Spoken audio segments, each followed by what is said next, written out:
Good afternoon. My name is Rebekah Lewin, and I'm the Assistant Dean of Admissions and Financial Aid at University of Rochester Simon Business School. And I'm pleased to welcome you to today's MBA admissions webinar. We're going to be talking today about 5 steps to a successful Round 2 MBA application. I would imagine if you're in the Beat the GMAT community and joining us for today's session, that you're keenly aware that we're about 2 months away from what is typically the biggest application deadline for all top business schools. And so there's a huge opportunity in terms of what you can do between now and early January to position yourself for a successful application and ultimately admission into the business school of your choice. So let's start today's session.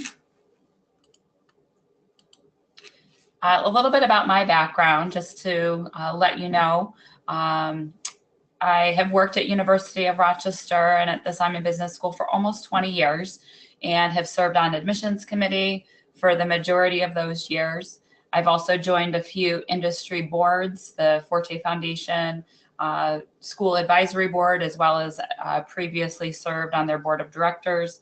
I'm also on the Board of Trustees and the Executive Committee for the Consortium for Graduate Study and Management.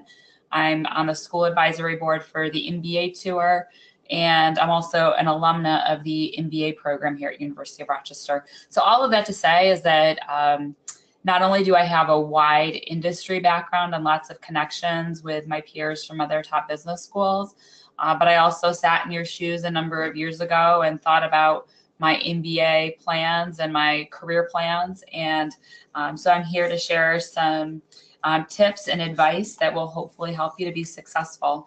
A few things just as we're getting started.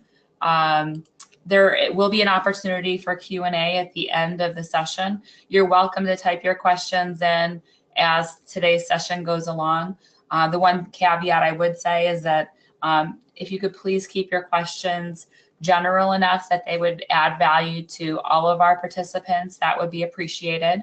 I'm happy to answer questions about topics that we've covered today, as well as other general admissions related topics or application related topics. So we're going to go over the 5 steps. I'll give you a very brief overview of Simon and our MBA program and talk a little bit about next steps for your 2018 application. I expect my remarks to take about 20 to 30 minutes, and then we'll have plenty of time for Q&A at the end. So looking forward to a great event. So let's start with the first step in the process.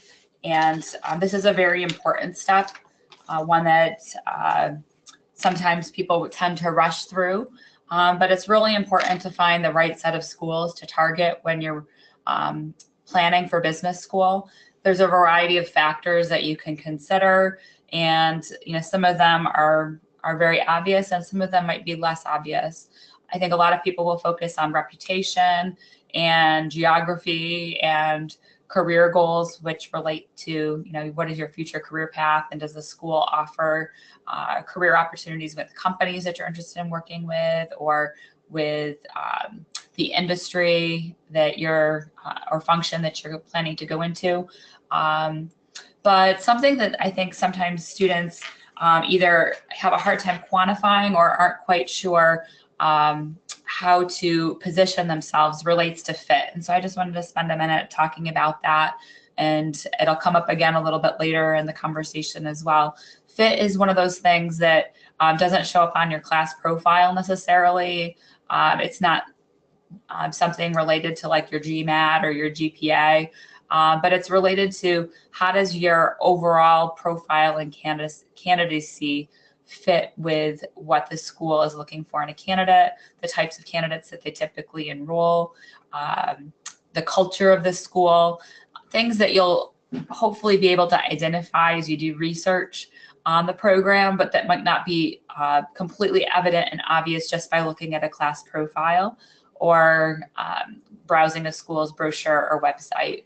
So, ultimately at the end of the day, what I think you'll find is that most selective business schools may have candidates that on paper look very similar. They have similar GPAs, similar GMAT, similar years of work experience, maybe even similar industry experience, but the fit for the school might be different. And so trying to make sure that you understand the culture fit and the profile fit of the school, and that you're being honest with yourself about how you match with that particular school is going to be important, because ultimately that is a lens that schools will be using during their admissions review, and that will be a contributing factor in the decision-making process. Other things to think about, keep in mind, scholarship support, that might be a factor, or just overall funding opportunities. That could include both loans for U.S. citizens and residents, as well as loans for international students, and the availability of funding without a cosigner. So all of those things may be factors, and you can probably rank order the factors that are the most important, that maybe have medium importance, and factors that are unimportant. But ultimately trying to find a combination of a few schools that would be dream schools, schools that you would be thrilled to get into, but that may be very competitive, schools that are within reach, meaning, you look at your profile and it seems like it could be a match. And then safety schools, at least one school that you feel that you have a very strong chance of being admitted to based on your profile relative to the schools. And I think ultimately at the end of the day, my recommendation is that these are all schools that you would feel comfortable enrolling in if you are admitted. The MBA admissions process is time consuming. It's a big investment for you in terms of what you need to do to prepare applications. And you want to make sure that you're not spending a lot of time on applications for schools that you really don't want to attend. So taking the time to do that investment on the front end and finding that list of schools is going to be important. The class profile could be helpful in terms of initially identifying some schools, but it's not the be all and end all. And so I'd encourage you not to just focus on that. The other important factor that will involve a little bit more of an investment is talking to current students, talking with alumni, and ideally also talking with admissions officers. Those can be conversations that will hopefully confirm what you might already know about a program, but also help you to take it a level deeper, to have a better understanding of the program, the strengths of the program, how those fit with your goals and aspirations as a candidate, and perhaps help you to identify some things that you didn't know about the program that help you to determine whether or not it's going to meet your expectations as you're planning for business school. So that's step number one. And I would imagine that you're already moving through this step, and in some cases maybe have already started to advance into step two, which we'll cover next. So this is a very important step in the process as well. As I just mentioned, the planning for business school is a huge investment of your time. You need to make sure that you're planning enough time for the things that you can control as well as the things that you can't. It all is going to start with knowing yourself very well, identifying your goals, making sure that you have a clear understanding of what you're hoping to accomplish with business school and how you're going to present your candidacy. There's a few steps that have very long lead times. GMAT, GRE, many students take it more than once, and especially with the new opportunities around the GMAT of seeing your score before you report it, and so you want to be strategic and make sure that you're allowing enough time to take it more than once if you find that that is something that you might need to do. The essays do take a considerable amount of time. There may be opportunities to visit some school campuses before you submit an application or to engage with admissions officers, students, or alumni. Another thing that I think sometimes students don't necessarily realize is that there's a few things you can't control, like your recommendation letters, for instance. And so budgeting almost double the amount of time that you think you would need. Usually you want to allow it at least 2 to 4 weeks for someone to submit a recommendation. But I would suggest getting that process started now if you're looking at a round 2 application, basically doubling to 4 to 8 weeks the amount of time that it might take, just realizing that sometimes life happens. So there's a personal crisis, a professional crisis that occurs for a recommender. And so they may need a lot more time than you expected, or you might even need to pivot and find someone else to do a recommendation. And so you need to help carefully manage those deadlines and deliverables. You're project managing your MBA application process. And so having some kind of a chart where you can see what are those timelines for getting everything submitted, and that you're helping to control for the pieces that you don't necessarily have control over, even things like transcripts, making sure that you're allowing enough time to get copies of your transcripts so that those items can be submitted in a timely fashion as well. Because like I said, sometimes the pieces that you don't have control over are the ones that are going to be the most stressful for you. And so if you're just allowing lots of extra time beyond what you think it you should need, hopefully you're going to allow yourself to be successful and submit everything on time.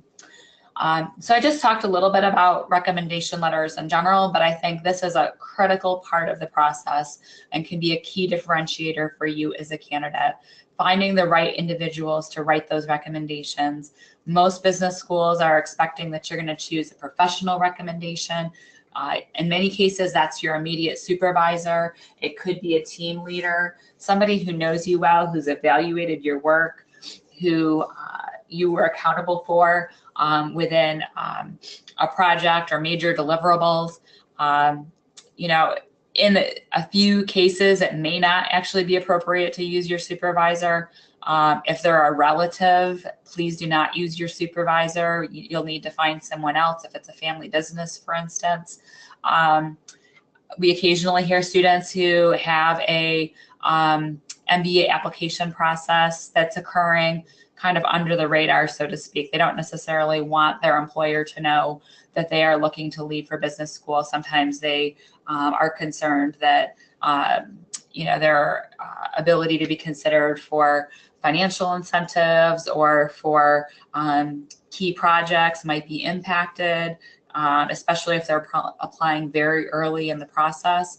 And so if you're choosing not to use your immediate supervisor, that's okay. You, in those cases, are probably going to want to find a recent past supervisor who has real significant knowledge of your capabilities, not just what kind of work you were doing and your job description, but more about the quality of the work that you have done and your future potential as a manager and a leader within an organization. You need to be able to sit down with that individual and spend some time talking about your plans for business school and how their recommendation will support you. It's important to let them know what schools you're applying to and giving them that backdrop so that they can be very intentional and strategic in terms of what they're emphasizing about your candidacy when they write the recommendations. You can think about the areas that you're looking to highlight in your application and how this recommender will hopefully validate those things, or in some cases may even highlight some additional things that you aren't able to talk about in your application due to space limitations. Please make sure that they know you very well. Sometimes I think students get hung up wanting to find the most senior person in the organization to support their candidacy. While that can be tempting, if you just occasionally ride the elevator with someone, even if they are very senior to the organization or even possibly an alumni of the organization, that can maybe appear to be impressive or strategic, but ultimately the kind of recommendation they're going to write will not necessarily have the depth or scope that we would be looking for from really strong recommendations. So I would really encourage you to find individuals who know you well and who hopefully have known you well for several years. And that's typically going to provide a much more compelling recommendation letter. An alumni recommendation could be helpful if you happen to have worked very closely with an alum. We occasionally hear students who learn about our program or are encouraged to consider our program because of a relationship they've had with an alum, and that's fantastic. But you can't manufacture that if it doesn't exist.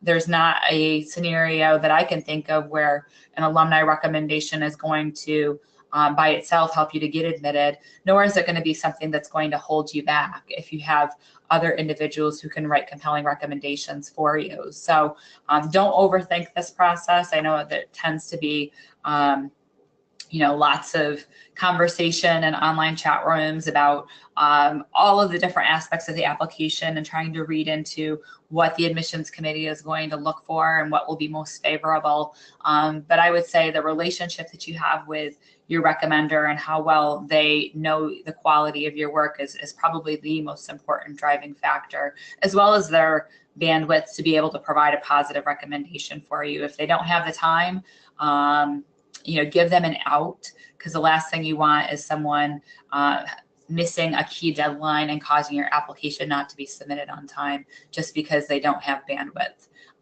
So don't assume that. Please make sure to ask someone before you just send them the recommendation and expect that they're going to be able to fill it out, especially knowing that you're applying to multiple business schools with deadlines that might be very similar.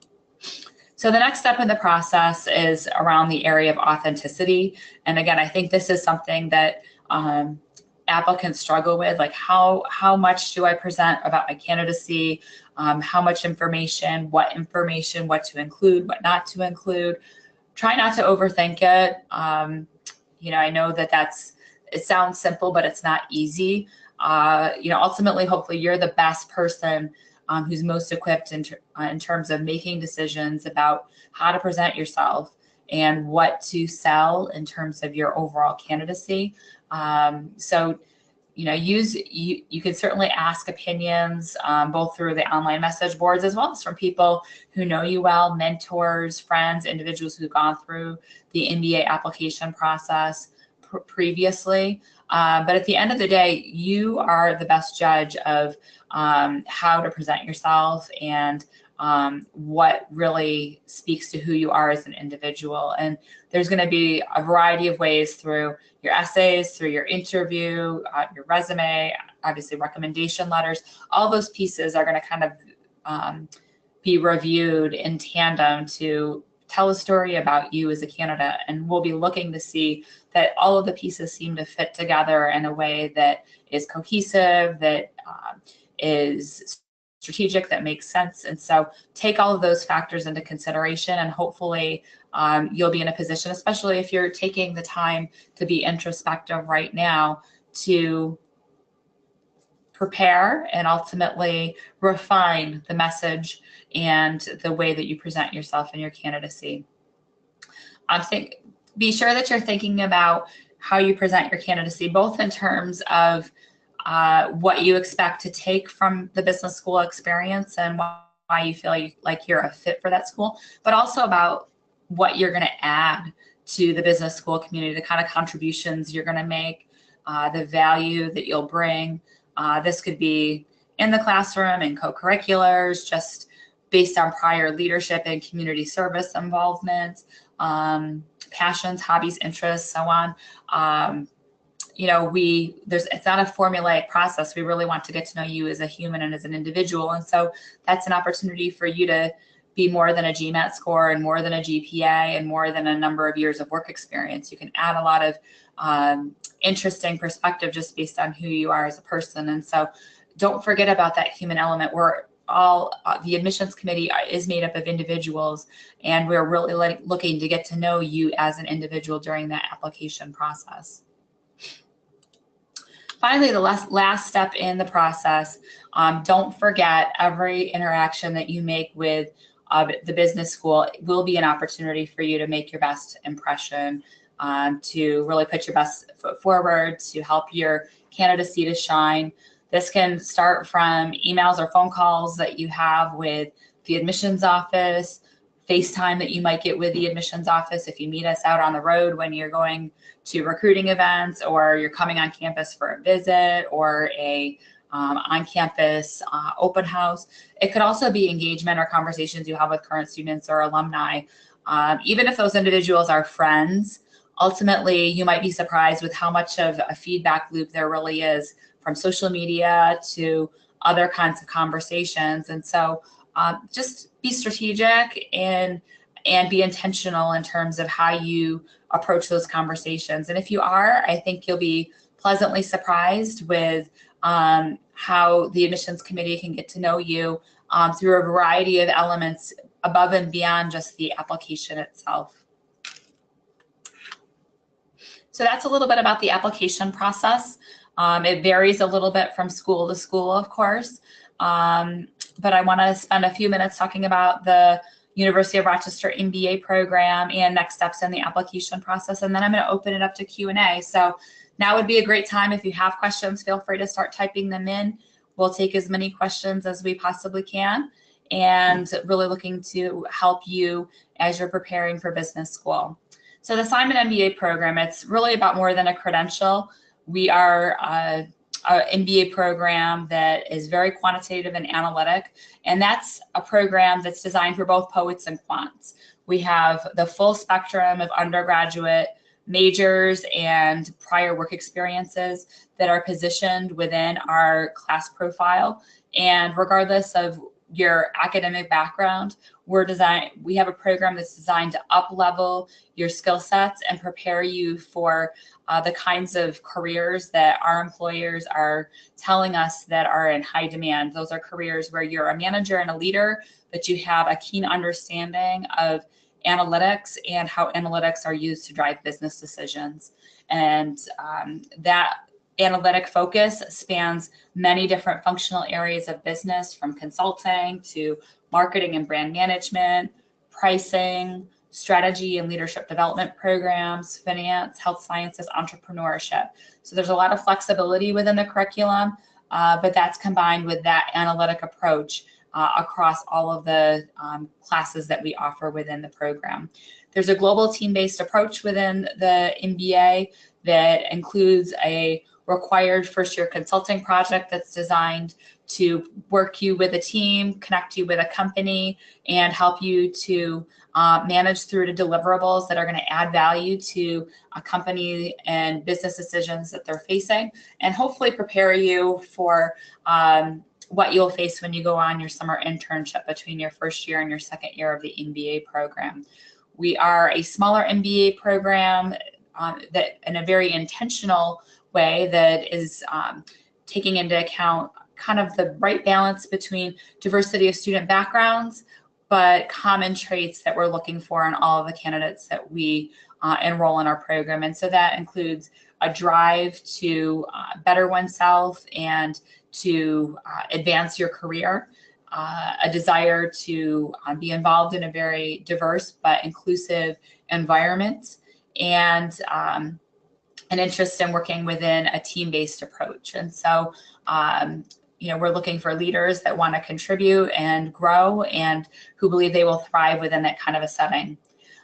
We also are very much investing and working with our students in individual and small group ways to develop your leadership skills and help you explore and prepare for your future career. And many of our students are looking to change and pivot from their pre-MBA career path, and we are working as a partner alongside of you to help you to explore those career paths and ultimately to prepare for your future career. That could include things like company treks, where you might go with one of our student career groups and spend time working on site at a company, learning about the career opportunities with those companies, and meeting alumni, hiring managers, and others as you explore different careers. It could include experiential learning that could be classroom-based or co-curricular.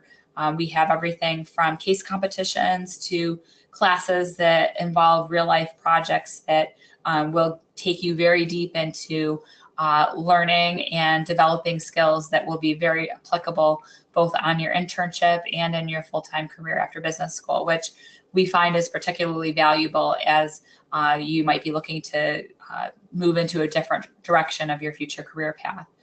And our results speak for themselves. Over the past few years, we've been between 94 and 96% career placement within 3 months of graduation. In 2016, that ranked number 8 in the United States. So we're very proud of the results that we have.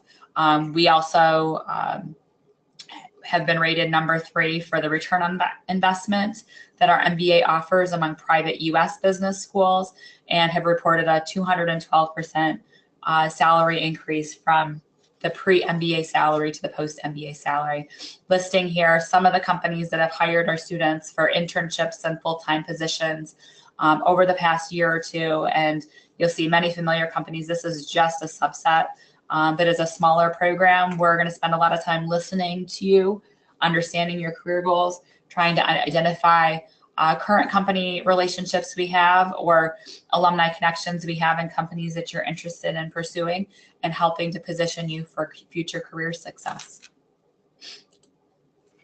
So that's a little bit about the MBA program. Next steps toward a MBA assignment would need to include looking at either our January 5th round 2 deadline or our March 15th round 3 deadline. And it would include a online application, 2 essays, 1 recommendation, your GMAT or GRE, a current resume, and transcripts. One quick plug I want to put into your mind is that we do run a scholarship weekend, which is an event that is by invitation for admitted students. It's in late February, and you do need to have an application on file no later than January 5th. But we will give priority to candidates who apply even prior to January 5th. So we have an interesting option where we do have our rounds because, of course, candidates are very round deadline oriented, but we also accept and review applications in between the rounds. So if you, for instance, submit your application in the next month, it will be reviewed by the admissions committee. When it comes in, you might be invited for an interview a few weeks later, and it kind of moves through the queue, with some purpose. We won't give you an exact timeline of when you'll hear from us, but it will very likely be earlier than if, quite a bit earlier than if you wait until January 5th, when we see a much larger queue of candidates submitting their applications. We also have a March 15th application deadline, which is round 3, and still would provide opportunities both for admission and for scholarship consideration. Our application is available online through our website. You can take a look at it, register for the application to get early access, and then determine the timeline for getting everything submitted. So with that, we are going to move to Q&A, and I do see some questions that are submitted, so I'm going to just take a quick peek at those. And I would encourage you to continue to submit questions. Like I said, we'll get through as many as possible. So the first question that I'm seeing here is in regards to fit. You mentioned fit at the school is one of the most critical. How do you see this come through applications the most successfully? So it's not completely formulaic, but I think the lens that you should consider is the areas that are some of the more qualitative areas of the application, your essays, your interview. Some of it involves making sure that you have an understanding of ways that you might choose to be involved as a student in the school, answering that key question, why Rochester for your MBA? Or why such and such school for your MBA. You really need to have a very clear understanding of the 2 or 3 primary drivers for why you're considering the school. And it needs to be more than a surface level of depth of knowledge for the program. It can't just be, well, because you offer a marketing concentration. Many schools offer a marketing concentration. So it needs to go a little bit deeper than that. You don't need to have, memorize all of the marketing courses that the school offers, but you do need to have a basic understanding of the curriculum, the co-curriculars, the student clubs or organizations that might be fitting into your interests. Because ultimately, if the career goal or interest that you have is not something that's reflected in the curriculum or the co-curriculars, then a follow-up question that might occur during an interview process is, well, how do you see yourself fitting given the career goals that you have? And so any opportunity that you have to be intentional about identifying how you would see yourself fitting in and how you would see yourself getting involved is important. The other lens that I would encourage you to think about is the leadership lens and the impact lens. And so beyond just being a contributor, how do you see yourself being a leader? How are you a self-starter? How would you necessarily take the bar higher in terms of initiative and interests. And again, there's not a one size fits all for how that happens. It may not be within the career clubs that a school offers. It might be a passion or hobby you have. It could be the wine club or the outdoor adventure club. But ultimately finding areas where you would see yourself getting involved and finding affinity with other students will be important. And so that's just a way for you to help show what makes you interesting. And like I said, beyond just a GMAT score or GPA, shows the intention behind your interest. And then the other piece is the culture fit. And I think the best way for you to identify the culture of the school is by meeting people within the school, meeting recent alumni. You know, the culture of a school might change, you know, so if you're only interacting with alumni that graduated 20 years ago, you may not have a clear idea of the culture of the business school. So finding individuals that are recent grads or that are in the program and picking their brain about why they chose the program, what a day in the life is like, hopefully helps to confirm that you are a fit for that program, but that also helps you to answer that question both during the essays and the interview. And I would encourage you, if it's not directly asked of you, you're going to need to find a way to weave that into the story that you tell, because I think that is something that is compelling and shows intention and could differentiate you from other candidates. So I hope that helped answer your question.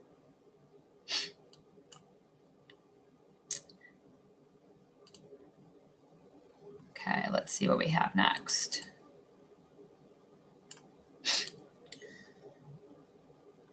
Okay, so now I have a question about GMAT scores.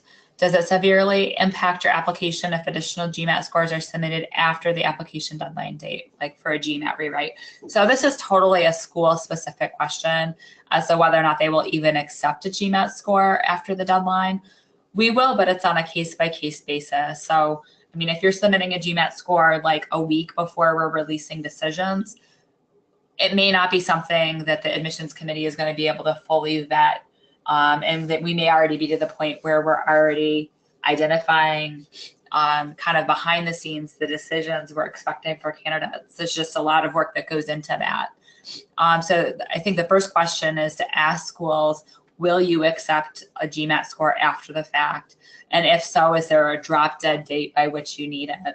And like I said, every school is going to be different. Some schools, it's absolutely not.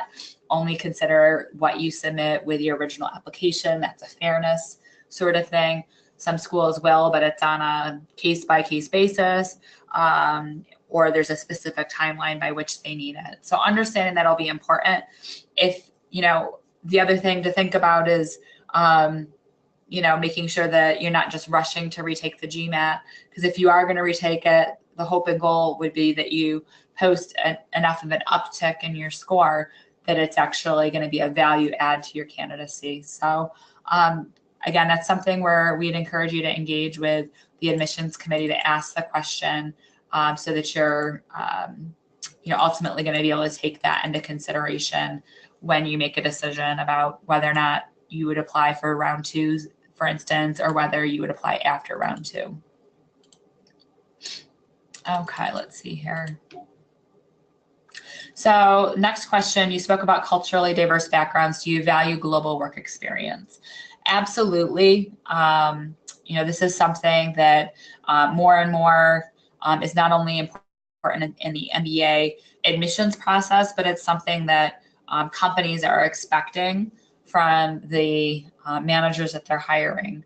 You know, it's very likely that you'll be working in a globally diverse team, that you will be managing a globally diverse team, regardless of whether you're working in the US or outside of the US. And so if you have those experiences, even if you are based in your home country, find ways to highlight that in your resume, in your essays, in your interview. I think that would be something that would stand out and would be helpful. And you know, it's not a deal breaker if you've worked for a smaller company that, you know, where that hasn't been as much of a factor. But if you have had those experiences, please make sure that you're finding ways to highlight them. That is definitely something that would be a value add in your application. Okay. let's see here.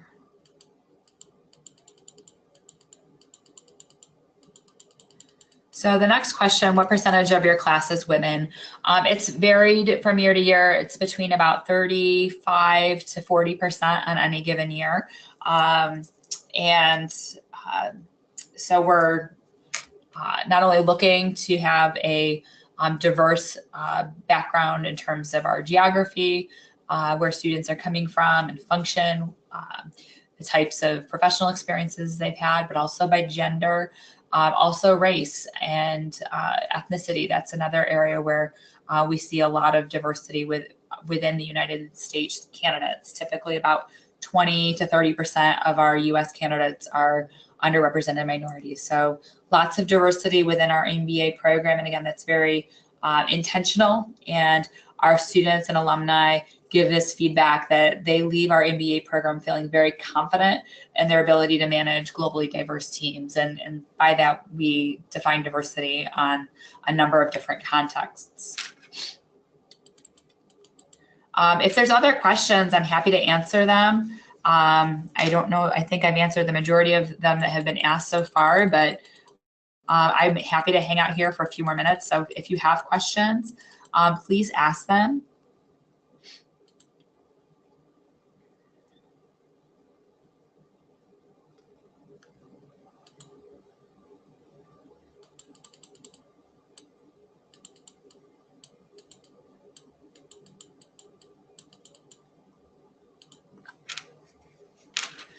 Okay, let's see here. So another question just came through. This is about round one versus round two. Is preference given to round one or round two candidates, or is that not a point of consideration? So this is it depends sort of question. At the end of the day, if you're trying to get into a top tier MBA program, waiting until the very end of the round three or beyond will make it less likely that you will be a competitive candidate, just because more and more of the spots are going to be filled as you go through the cycle. Round one and round two are where many of the applications come through. But it depends on how many rounds the school has. We have 4. So round 1, 2, and 3 tend to be where the majority of our applications come through. We see a very small fraction of applications come through for our 4th round. Ultimately, you need to be a competitive candidate regardless of what round you apply. So, rushing to apply for round 1 or even for round 2 and having a substandard application or a sloppily put together application, ultimately you're going to be disappointed in terms of the outcome. And so whether it be taking more time and submitting later, or in some cases possibly even waiting a year to apply, might be strategic things to consider. But one of the best ways to get input is to engage with the admissions office. We're actually very open to talking with prospective students. A lot of times that's via email, sometimes that's through a short Skype call. And hearing a little bit about your background, sometimes that's your LinkedIn profile or your resume, and hearing a little bit about your career goals and then giving you some feedback. It might be a 10-15 minute conversation over Skype or an email conversation, but we'd be happy to give you some input. We can't obviously guarantee you're going to be admitted, but I always tell candidates it's in our mutual best interest that you submit the best possible application. And so we'd be happy to give you advice about what we look for, or what might be important as you're working on your application. And then hopefully you can take that into consideration as you're working on your application. So don't be afraid to reach out to the admissions committee. I know sometimes that might be intimidating, but we would be very happy to give you honest feedback, to provide input as you're working through the application process.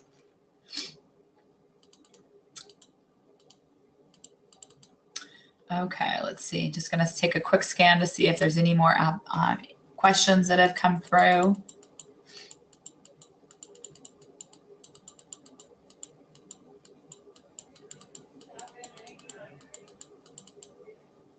So I don't see any other questions. If you have one, feel free to type it in right now. Like I said, I'll hang out here for another minute or two just to wait and see, because I'm happy to be a resource.